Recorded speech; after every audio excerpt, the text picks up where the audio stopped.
WAOC, or Warehouse and Operations as a Career, here with you. I hope you've had a great and productive week out there.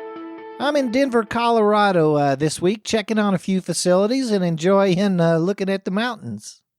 I'm getting ready to go for a visit with the second shift, and I thought we'd do a little recording while I wait on them to get started. You all know how I like the dictionary, and I'd like to give you 3 definitions to ponder for a minute.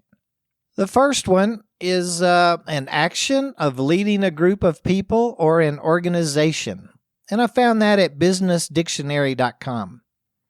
The second one I'd like you to think about is the action, process, or occupation of supervising, especially a critical watching and directing, as of activities or a course of action. And I found that one with the Merriam-Webster.com.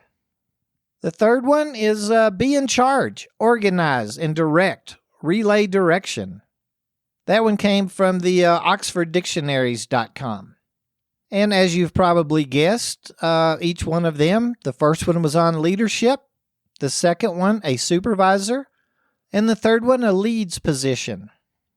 I called myself giving a class earlier this week on supervision. Well, I say I gave the class. I think every time I get around a bunch of leads, supervisors, and managers that I learn more from them than I'm able to share myself.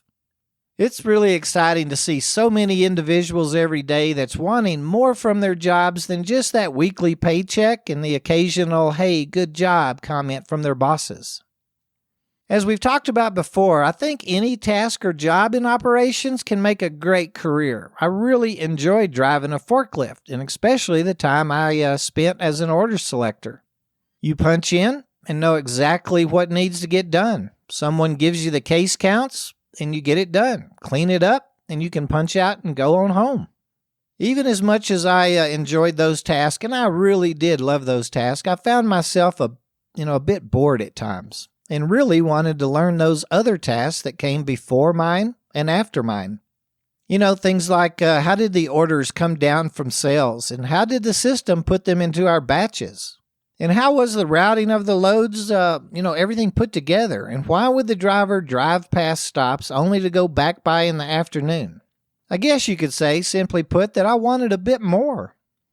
As part of the class, I brought up a few of the pros and cons with, coming off the floor as an hourly associate and into a lead or supervisor position. Some things that we need to consider before we accept such a position. One of the pros that I spoke of was the word challenge. We're going to have to enjoy a challenge, as we're going to encounter challenges every day. Probably every hour. I think we can look at the first con that I brought up as we're going to be challenged, and that these jobs are going to be challenging. Another pro to the job is education. We're going to be learning new things, actually a new way of thinking of the task that we used to perform every day. We're probably going to be exposed to the reasons these tasks are completed the way that they are and what really comes next. Now, of course, we'll have to be open to this education and learning. We've done these jobs and tasks. We were probably really good at them.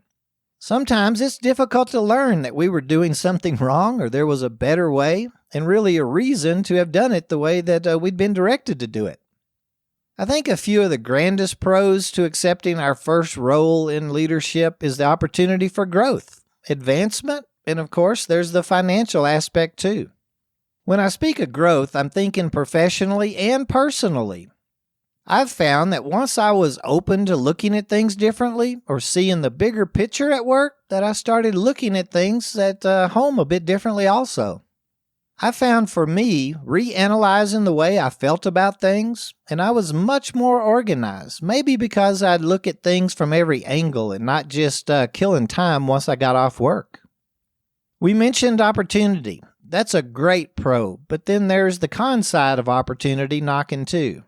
I think we have to go into leadership roles knowing that more is going to be asked of us, possibly accepting other positions, maybe even moving ourselves and our families to another city or possibly even another state. Things like that very well could come up, and it's a family decision.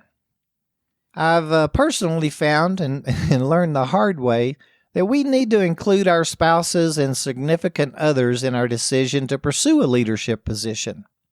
Our work hours could be a bit unconventional. It's better that we're all in it for the long haul.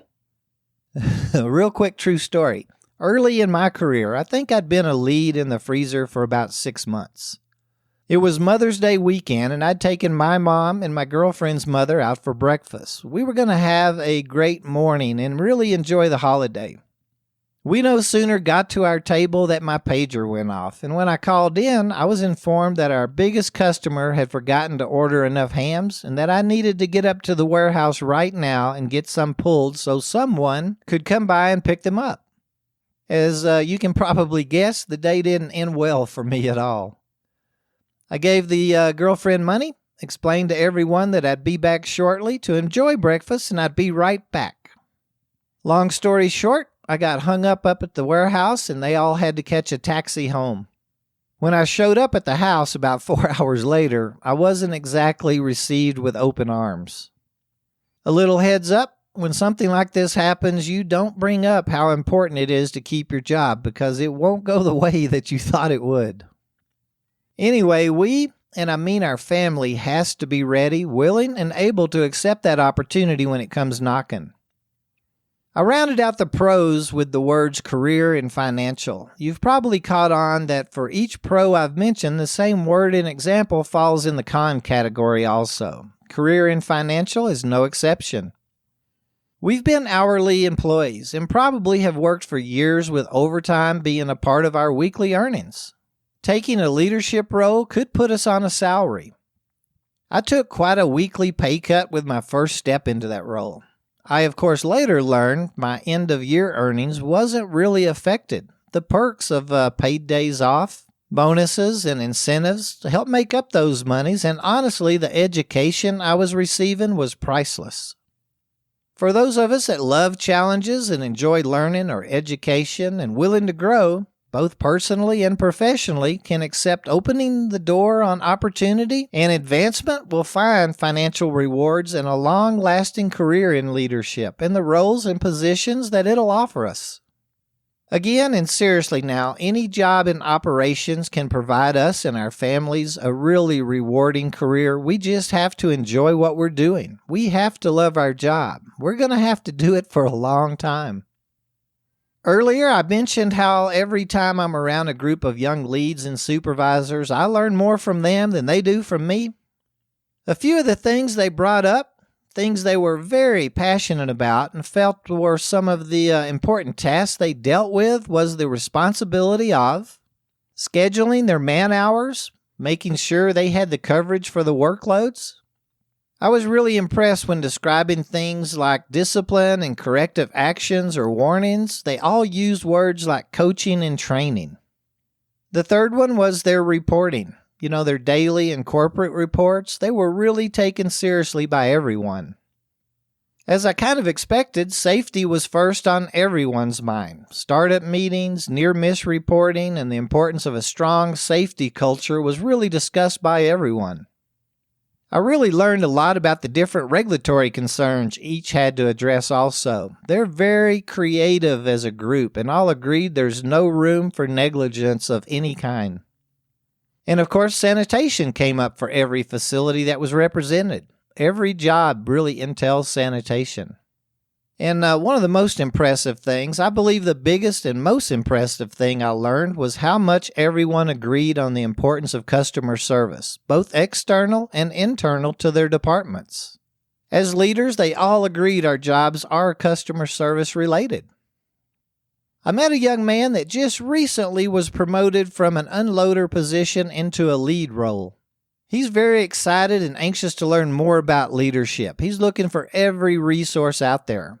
His short-term goal is to move into supervision and transfer within his present company to another state. He sees himself in a management position in Texas with his family in just a few short years. I thought it'd be fun, and yes, educational for us here at WAOC to visit with him occasionally and learn from him as he learns from others. I'll see if I can reach out and have him on the show within the next few weeks, and maybe we can check in on his progress every few months. I hope you enjoyed my ramblings today. Maybe picked a piece of value out here and there, and that you'll check back in with us next week. We really enjoy reading all the emails and suggestions each week and appreciate the comments on our Facebook and Twitter feeds. Keep those topics coming in, and we'll keep showing up each week ourselves. My thanks to each of you, and as always, we'll end on a safety note.